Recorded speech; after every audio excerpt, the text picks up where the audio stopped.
한나라의 국방, 그 큰 그림은 대체 어디서부터 시작되는 걸까요? 모든 것의 출발점에는 아주 핵심적인 문서가 하나 있습니다. 그런데 놀랍게도 대부분의 국민들은 물론이고 전문가들조차 이 문서를 본 적이 없다고 해요. 오늘 바로 그 베일에 쌓인 대한민국의 국방청사진을 한번 들여다보겠습니다. 제가 바로 질문 하나 드려볼게요. 혹시 대한민국 최상위 국방정책 문서를 직접 보신 적 있으신가요?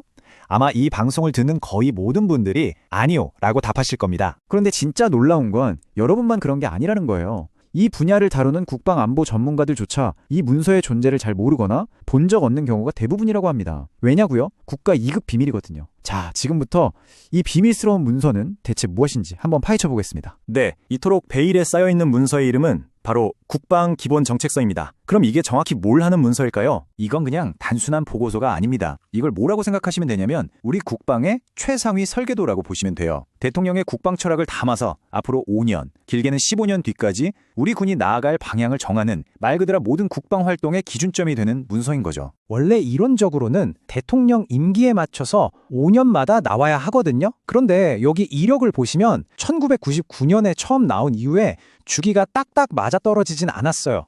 가장 최근에 나온 건 2019년 버전입니다. 자, 여기서 진짜 흥미로운 지점이 나옵니다. 이 표를 한번 보세요. 정부가 바뀔 때마다 자주적 선진국방이니 유능한 안보 튼튼한 국방이니 하면서 겉으로 내세우는 비전이나 슬로건은 계속 바뀌었잖아요. 그런데요, 이 모든 것의 뿌리가 되는 핵심, 즉 국방 목표는 1994년에 만들어진 이후로 단 한 번도 바뀌지 않았다는 사실, 정말 놀랍지 않나요? 이렇게 중요한 문서인데 그럼 완벽하게 작동하고 있을까요?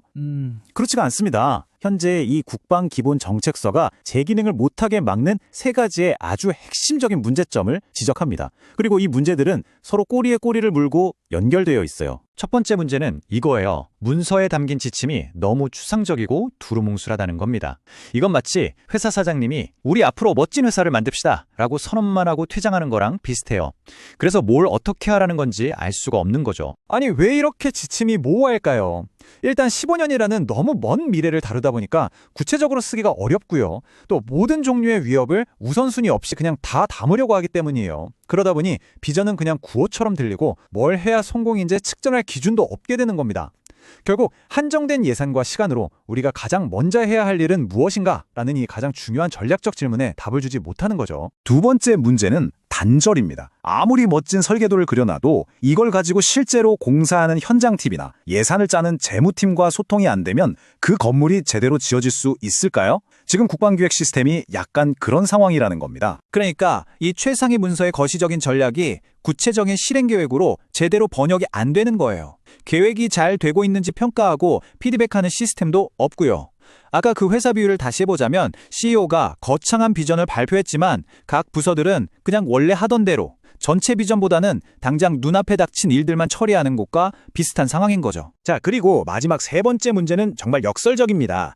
이 문서를 보호하기 위해 지정한 비밀 등급이 오히려 문서의 가치와 활용도를 떨어뜨리고 있다는 점입니다. 왜냐하면 너무 비밀이다 보니까 외부 전문가들과 이 내용을 가지고 토론을 할 수가 없어요. 이걸 써야 하는 실무자들조차 보안 규정 때문에 평소에 꺼내보기가 너무 힘듭니다. 그리고 가장 심각한 건 현장의 대다수 군인들은 이런 문서가 있다는 사실조차 모른다는 거죠. 자, 한번 생각해 보세요. 정작 이 계획을 실행해야 할 사람들이 읽지도 토론하지도 사용하지도 못하는 계획이 과연 효과적일 수 있을까요? 상황이 좀 복잡하죠? 그럼 해결책은 뭘까요? 다행히 이정환 교수의 연구는 문제 제기에서 그치지 않고 아주 명확한 두 갈래의 개선 방안을 제시합니다. 바로 문서의 내용을 바꾸고 문서를 만드는 과정을 바꾸자는 겁니다. 이 두 가지 길은 함께 가야만 의미가 있습니다. 그쵸? 아무리 투명한 과정을 만들어도 내용이 부실하면 소용이 없고 아무리 훌륭한 내용을 만들어도 그걸 만들고 활용하는 과정이 폐쇄적이면 그냥 책장에 꽂혀있는 문서가 될 뿐이니까요. 자, 먼저 내용부터 개선해봅시다. 핵심은 이것저것 다 하겠다가 아니라 선택과 집중을 하자는 거예요. 전문가 설문이나 목게임 같은 과학적인 방법을 동원해서 위협들의 우선순위를 명확하게 정하고요. 그런 다음 막연한 구호가 아니라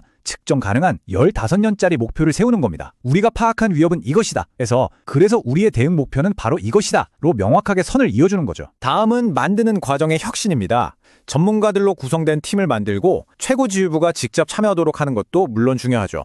하지만 여기서 제안하는 가장 획기적인 아이디어는 바로 요약본을 공개하자는 겁니다. 물론 전체 문서는 계속 비밀로 유지해야겠죠. 하지만 공개할 수 있는 요약본을 만들어서 배포하면 이걸 가지고 더 넓은 사회적 토론도 가능해지고 책임감도 높아진다는 겁니다. 바로 이 그림이 모든 변화를 요약해 줍니다. 왼쪽의 현재 시스템, 즉 소수의 내부자들이 비밀리에 문서를 만드는 닫힌 고리에서 벗어나자는 거죠.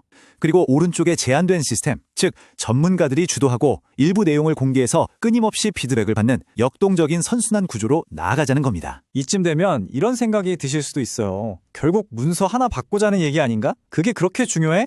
하지만 이 문서 하나를 바로잡는 것이야말로 더 효율적이고 강한 국방을 만드는 가장 중요한 첫걸음입니다. 연구에서도 강조하듯이 좋은 문서를 만드는 것 자체가 최종 목표가 아닙니다. 그건 시작일 뿐이죠. 제대로 된 문서를 만드는 과정은 우리에게 더 깊이 고민하고 더 치열하게 토론하고 더 합리적인 대안을 찾도록 만듭니다. 이건 단순히 행정 절차를 개선하는 문제가 아니라 국방 전체의 전략적 사고 문화를 만드는 일인 겁니다. 마침 2024년에 이 국방기본정책서의 새로운 버전이 나올 예정입니다. 이 문서는 2039년까지의 대한민국 국방을 내다보는 청사진이 되겠죠.